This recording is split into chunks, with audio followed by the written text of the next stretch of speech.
Merci, Monsieur Lecoq. La parole est à Madame Muriel Pénicaud, ministre du Travail. Monsieur le Président, Madame la Présidente de Commission, Monsieur le rapporteur, Mesdames et Messieurs les députés, la seule limite dans l'accomplissement de nos réalisations de demain réside dans nos doutes d'aujourd'hui, disait Franklin Roosevelt.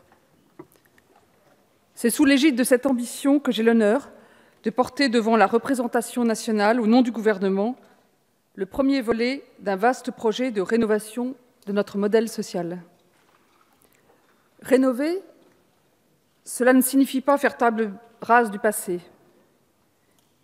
Rénover ne signifie pas non plus copier un modèle étranger pour le transposer à l'identique. Rénover, c'est adapter pour poursuivre, pour faire vivre un héritage auquel nous tenons. Nous savons d'où vient notre modèle social. Il est le fruit de décennies d'avancées, de conquêtes, de luttes parfois. Au début du XIXe siècle, le rapport Villermé, cette grande enquête sur les conditions de vie de la classe ouvrière, aboutissait aux premières lois encadrant le travail des enfants. Plus tard, le Front populaire, le Conseil national de la résistance ou encore les accords de Grenelle, signés en 1968 dans le ministère que j'ai l'honneur d'occuper, ont contribué à façonner notre Code du travail en apportant aux salariés des droits nouveaux. Les Français sont attachés à ces droits, car notre modèle social puise dans l'esprit des Lumières deux aspirations, aussi fortes l'une que l'autre. L'aspiration à l'égalité et l'aspiration à la liberté, qui sont toutes deux la base de la fraternité. Autant dire que les valeurs qui sous-tendent notre modèle social demeurent un socle solide, sur lequel on peut bâtir l'avenir. Ce modèle, peut-on pour autant se permettre de ne pas le faire évoluer dans un monde qui évolue rapidement et dans le contexte social du pays? Ayons pleinement conscience, Mesdames et Messieurs les députés, des formidables opportunités, mais aussi des risques réels que représentent l'internationalisation de l'économie, la révolution technologique actuelle et surtout à venir, le défi écologique et les nouvelles attentes manifestées par les jeunes et par les salariés. Ayons le courage aussi de reconnaître, Mesdames et Messieurs les députés, les échecs qui sont collectivement les nôtres. Où est l'égalité devant l'emploi quand le chômage des jeunes atteint 25% et jusqu'à 50% dans certains quartiers? Où est la liberté de choisir sa vie lorsqu'on enchaîne les CDD et que l'on se voit interdire l'accès au logement ou au crédit? Que signifie l'émancipation des individus si le travail devient source d'ennui, de stress ou de mal-être? Rénover le modèle social français, c'est donc faire en sorte qu'il produise davantage d'égalité et davantage de liberté dans le monde à venir. C'est ainsi que nous nous projetterons vers l'avenir tout en restant fidèles à notre histoire et à nos valeurs. Pour cela, il nous faut relever 3 défis. Le premier défi, c'est de donner la liberté à nos entreprises pour leur permettre de s'adapter aux mutations de l'économie et les anticiper avec succès. Le deuxième défi, c'est de donner aux salariés des protections nouvelles pour mieux construire leur vie professionnelle. Le troisième défi est de donner plus de sens au travail lui-même, alors même que l'attachement au collectif s'affaiblit dans notre société. Car le travail n'est pas seulement source d'autonomie financière, il est aussi porteur de sens et de lien social et contribue ainsi à l'identité sociale de chacun. Les ordonnances qu'il vous est proposé d'autoriser aujourd'hui par la loi d'habilitation ne répondront pas à elles seules à ces défis essentiels, mais elles s'inscrivent dans une vision globale et cohérente de la rénovation du modèle social présentée par le gouvernement et par le Premier ministre et qui inclut la réforme de l'assurance chômage, celle de la formation professionnelle, la réforme de l'apprentissage que je porterai conjointement avec le ministre de l'Éducation nationale, Jean-Michel Blanquer, la réforme des retraites que portera la ministre des Solidarités et de la Santé, Agnès Buzyn. Elle s'articule aussi à l'action du gouvernement en faveur de la baisse du coût du travail, de la baisse de la fiscalité et du soutien au pouvoir d'achat. C'est cette vision que je souhaite vous présenter. Le premier défi, La première urgence, c'est de donner la liberté d'initiative et d'entreprendre à nos entreprises pour leur permettre, par la négociation, par le dialogue social, de s'adapter et d'anticiper les mutations de l'économie et de créer des emplois en France. Pour créer de la richesse et des emplois, les entreprises ont besoin de pouvoir s'adapter rapidement. Or, nous savons aujourd'hui que nombre d'entre elles ne parviennent pas à le faire. Les travaux de l'OCDE, parmi beaucoup d'autres, montrent qu'un grand nombre d'entreprises n'intègrent pas facilement ou suffisamment rapidement les innovations, les nouvelles formes de distribution, les nouvelles technologies, les nouveaux modes de consommation ou la révolution des usages. Souvent, la complexité du Code du travail ne leur permet pas d'être suffisamment agiles et innovantes, y compris sur le plan social. C'est pourquoi il faut à nos entreprises plus de souplesse et plus de liberté. La liberté de se réorganiser rapidement pour conquérir des marchés et créer de l'emploi. La liberté de négocier des normes adaptées aux besoins de l'entreprise et des salariés. La liberté d'investir dans le dialogue social pour conjuguer performance économique et performance sociale. C'est là qu'intervient la nécessaire réforme du Code du travail. Quel est le problème à résoudre? Pour le dire simplement, notre droit du travail souffre d'un double handicap. Tout d'abord, il est devenu peu à peu inadapté à l'économie de notre temps, non pas dans ses principes, mais dans ses détails les plus précis.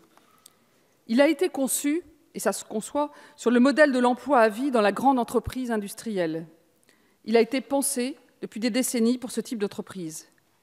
Mais chacun le sait aujourd'hui, ce sont davantage les TPE, les très petites et moyennes entreprises et les jeunes entreprises innovantes qui se développent et qui ont le potentiel de créer de l'emploi. Rappelons-le, 55% des 18 millions de salariés du secteur privé travaillent dans des entreprises de moins de 50 salariés. Le deuxième handicap, c'est que le droit du travail est parfois inadapté aux attentes des entreprises, mais aussi des salariés. Le droit est souvent décalé par rapport à la réalité actuelle de ce que vivent les salariés et les entrepreneurs. Il néglige souvent la capacité d'un employeur et de ses salariés à trouver le meilleur compromis à leur niveau, au bénéfice de leurs intérêts respectifs. Par exemple, le télétravail correspond aujourd'hui à une aspiration de très nombreux salariés. Il correspond aussi à un besoin de souplesse des entreprises, mais il n'est pas conforme à une partie du droit du travail qui est basée entièrement sur l'hypothèse d'un lieu de travail collectif et unique. Alors, que voulons-nous faire? Nous voulons, en un mot, apporter davantage de liberté et de protection, tant aux entreprises qu'aux salariés. Cela passe par 3 évolutions complémentaires. D'abord, nous souhaitons que les entreprises et les salariés décident davantage, par la négociation, des règles qui leur sont applicables. Aujourd'hui, la majorité des règles tombent d'en haut, de la loi ou de la branche. Ceci présente l'apparence de l'égalité, mais en réalité, cela crée beaucoup de rigidité, de formalisme, de règles qui ne sont pas applicables partout et surtout qui ne s'adaptent pas bien à la diversité des tailles d'entreprise ou des secteurs d'activité. Ce qu'il faut, c'est sans rien renier des droits fondamentaux fixés par la loi, desserrer les taux de la norme détaillée et permettre aux entreprises et aux salariés de négocier les règles qui leur correspondent. Contrairement à ce que l'on croit souvent, l'excès de normes ne protège pas bien. Au contraire, la complexité nuit à la compréhension du droit par chacun et limite l'accès au droit réel. Tenir compte de la diversité des situations concrètes, ce n'est pas moins de droit, c'est mieux de droit. Prenons un exemple. Les branches prévoient souvent de façon extrêmement précise diverses primes. Primes d'ancienneté, de repas, d'assiduité, de vacances, pour des centaines de milliers d'entreprises. Mais ces primes s'appliquent partout de la même manière, indépendamment de la situation de l'entreprise ou de l'attente des salariés. Est-ce que ça ne serait pas plus juste, plus efficace, de laisser les entreprises et les salariés négocier et décider ensemble du bon critère de versement de primes en fonction de la situation de l'entreprise? Par exemple, dans une PME récente, avec des salariés jeunes, est-ce que ceux-ci ne préféreraient pas une mutuelle renforcée ou une aide à la garde d'enfants plutôt qu'une prime d'ancienneté. Mais je le redis, la loi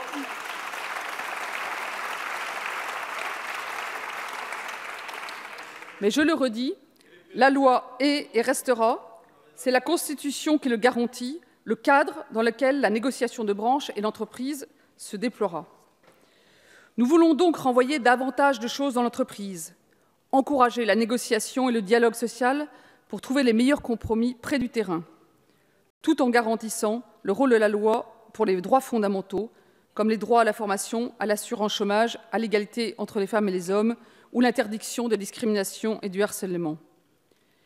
De même manière, les règles fondamentales à la vie des entreprises, comme la nécessité d'avoir une représentation du personnel ou les normes de santé et de sécurité, ne sont évidemment pas négociables. La branche continuera et même aura un rôle le plus important à jouer, notamment compte tenu du très grand nombre de très petites et moyennes entreprises dans ce pays. La branche a le rôle majeur sur les classifications, les minima sociaux ou la mutualisation des fonds de la formation et de la prévoyance. Mais nous demanderons aussi aux branches de prendre en compte les spécificités des petites et moyennes entreprises qui ne sont pas toujours suffisamment prises en compte dans les accords de branche négociés au niveau national. Nous aurons donc une approche pragmatique. Il faut négocier chaque sujet au niveau le plus pertinent, dans le cadre précis et clair posé par la loi. Cet enjeu est essentiel à la préservation et au développement de nos emplois. Si en permettant aux entreprises d'adapter leurs règles pour faire face, par exemple, à une hausse ou une baisse rapide de leur activité, en élargissant le champ de négociation, en donnant, excusez-moi l'expression consacrée, plus de grains à moudre, en encadrant de façon pragmatique la liberté de négocier, qu'on le créera plus de protection pour les salariés et plus d'espace d'initiative et de visibilité pour les entreprises. Ensuite, et c'est le deuxième axe que nous souhaitons développer, il faut permettre que la négociation et plus largement le dialogue social soient plus simples et plus efficaces dans l'entreprise. Cela ne servirait à rien de donner davantage de marge de manœuvre, davantage de grains à moudre dans les entreprises, si elles-mêmes et leurs salariés ne peuvent pas les utiliser. Aujourd'hui, nous avons un système très complexe, avec 4 instances différentes qui représentent les salariés. Nous sommes un des seuls pays au monde à avoir cette complexité. Si l'on veut que les salariés et leurs représentants des salariés aient une vision d'ensemble, une vision stratégique, qui leur permette de peser sur l'avenir de l'entreprise, il faut que le dialogue social soit plus simple, il faut donc réduire et fusionner les instances. Nous proposons d'en fusionner 3, les 3 d'information-consultation, voire 4 par accord d'entreprise dans certaines conditions, pour créer une instance de dialogue social clairement identifiable par les salariés et qui permette de partager une vision globale des enjeux économiques et sociaux. C'est l'intérêt des entreprises et des salariés de ce que nous pourrions appeler le renforcement du dialogue social et économique. Dans les TPE-PME,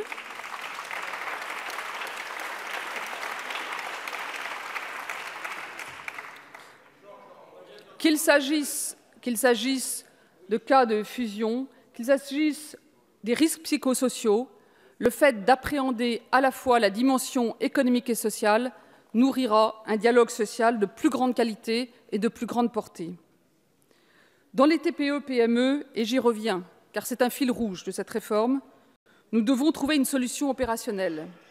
Elle n'est pas simple, car aujourd'hui, après plusieurs décennies d'efforts et de textes, il n'y a pas de dialogue structuré et seulement 4% de délégués syndicaux dans les petites entreprises. Le système ne fonctionne pas. Alors comment faire? Il faut donner à toutes les entreprises cette liberté de créer, pas de façon unilatérale, mais par une négociation efficace, la norme qui correspond le mieux à ses besoins et à celle de ses salariés. Le troisième chantier, c'est celui de la sécurisation juridique des relations de travail. Cela fait partie intégrante de la rénovation de notre modèle social, car il n'y a pas de modèle social durable avec des règles incertaines et donc anxiogènes. Aujourd'hui, beaucoup de règles sont incertaines. Elles sont incertaines d'abord pour les entreprises, qui ne connaissent pas parfaitement à l'avance les règles du jeu quand elles veulent se réorganiser, réduire leurs effectifs ou prendre des initiatives. Cette abondance de règles un peu floues peut donner l'impression que c'est un système protecteur pour les salariés. Mais c'est souvent le contraire, car cette incertitude conduit à freiner l'embauche, notamment dans les TPE-PME.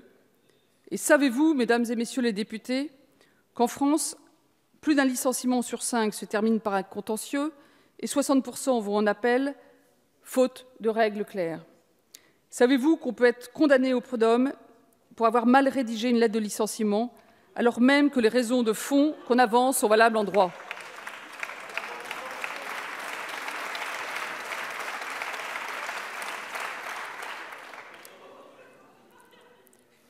Il existe en France un certain nombre de règles qui sont incompréhensibles vu des petites et moyennes entreprises, et c'est l'expérience qui parle, et vu de l'étranger aussi, et qui freinent l'investissement dans notre pays.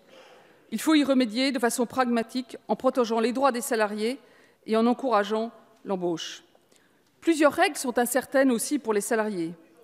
Par exemple, pour le même préjudice, lorsqu'on discute au prud'homme des dommages et intérêts, avec la même ancienneté, un salarié peut se voir octroyer des dommages et intérêts qui vont de 1 à 5 ans en fonction du conseil de prud'homme pour une affaire similaire. Est-ce de la justice, une telle incertitude, tant pour les entreprises que pour les salariés? Cette incertitude dissuade beaucoup de petites entreprises de s'engager dans l'embauche ou de transformer les CDD en CDI. Or, le but, c'est bien le CDI. Nous devons trouver une solution pour l'emploi, pour l'équité, pour la sécurité juridique des employeurs et des salariés.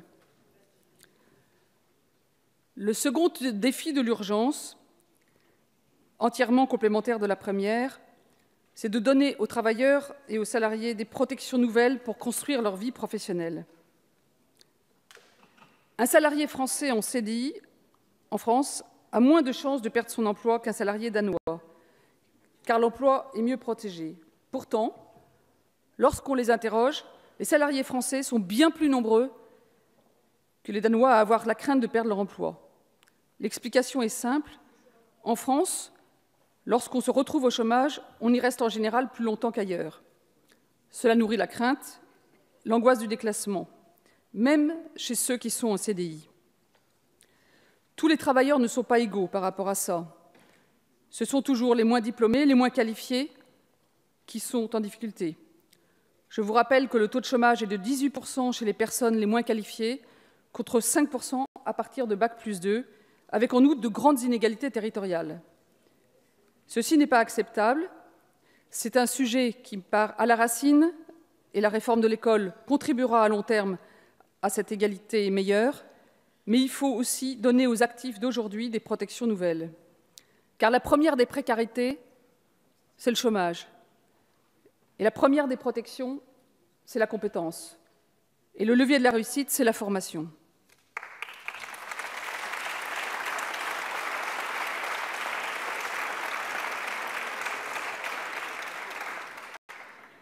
L'internationalisation ou les nouvelles technologies ont rendu le marché du travail plus exigeant et plus incertain.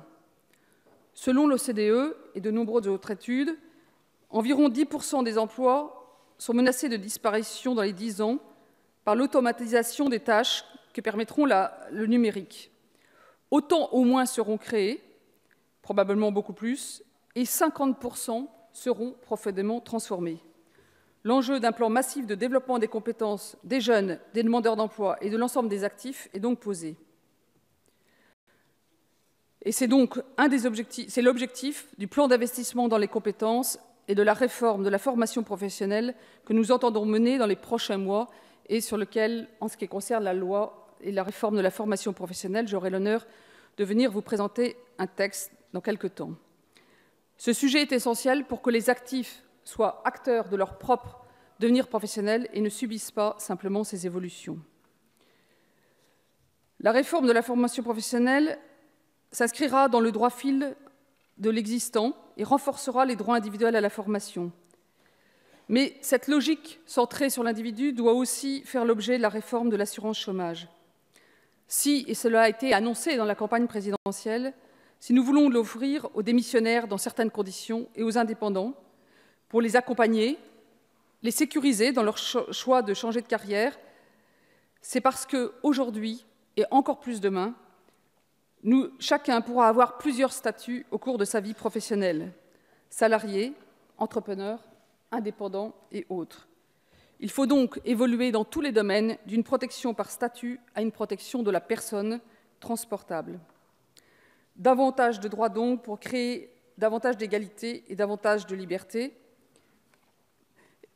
Pour conclure, Mesdames et Messieurs les députés, l'objectif ultime que nous poursuivons dans l'ensemble de ces réformes de rénovation du modèle social, en commençant par ce premier volet qui concerne le Code du travail, est de redonner du sens au travail en réhabilitant l'initiative individuelle et collective et en s'appuyant fondamentalement sur un dialogue social, économique et renforcé au cœur de notre modèle social et au cœur de notre modèle d'entreprise.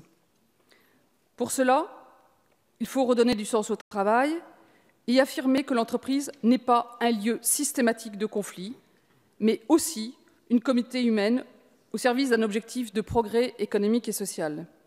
C'est pour ça que nous croyons dans le dialogue social au plus près du terrain, dans les branches et dans les entreprises, où les entreprises et les salariés, qui sont des gens majeurs, responsables et informés, peuvent discuter et établir aussi les détails des normes qui gèrent leur quotidien, dans le cadre du respect de la loi.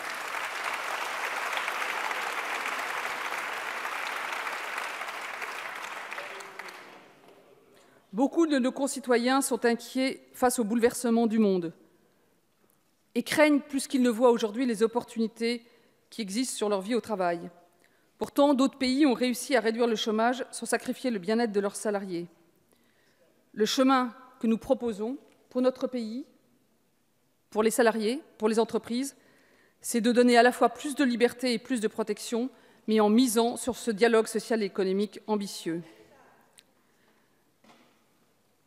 Dans la condition de l'homme moderne, Hannah Arendt écrivait « Le pouvoir jaillit parmi les hommes quand ils agissent ensemble. » Pour nous projeter collectivement dans l'avenir, nous misons sur l'intelligence collective des entrepreneurs et des salariés. Nous faisons le pari de la confiance, de l'intelligence et de la créativité française, de notre capacité à nous inventer collectivement, dans les entreprises, dans les branches, par de nouvelles libertés et de nouvelles protections, pour prolonger ensemble la grande histoire de notre modèle social, dont nous sommes si fiers, mais que nous avons besoin de poursuivre et de renouveler pour nous et pour nos enfants. Je vous remercie.